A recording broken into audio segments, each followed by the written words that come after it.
Good morning बच्चों, कैसे हो सब। आशा करती हूँ आप सब घर पर ठीक हैं।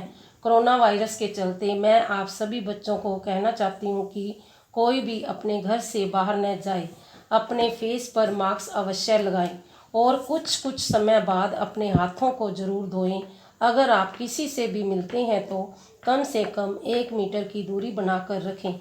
घर पर ही रहें, सुरक्षित रहें। आप सभी का हिंदी व्याकरण की क्लास में स्वागत है।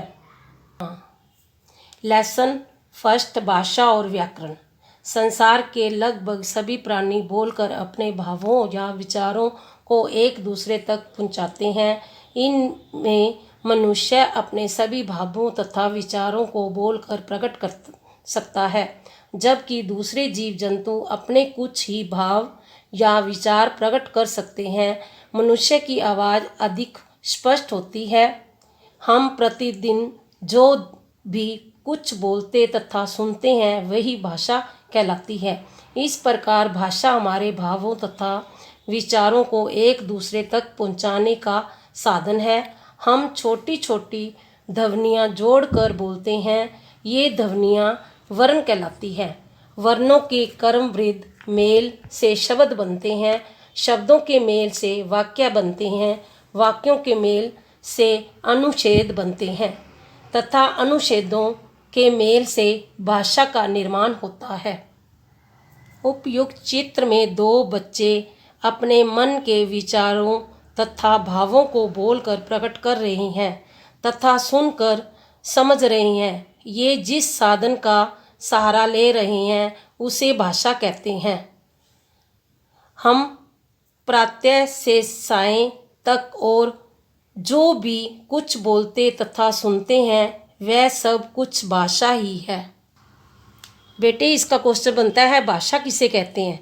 आंसर इसका बनता है अपने मन के भाव दूसरों तक पहुंचाने के लिए जिस साधन का प्रयोग किया जाता है उसे भाषा कहते हैं।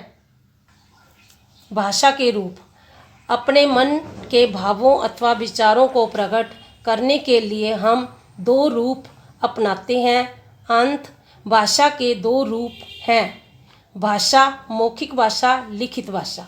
मौखिक भाषा भाषा का वह रूप जिसमें बोलकर तथा सुनकर विचारों का आदान प्रदान किया जाता है मौखिक रूप कहलाता है।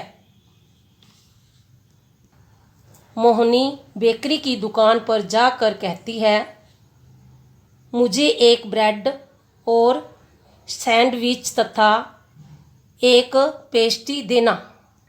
यहाँ मोनी बोलकर अपने विचारों को प्रकट कर रही है तथा दुकानदार उसके विचारों को सुनकर समझ रहा है। अंत यह भाषा का मौखिक रूप है।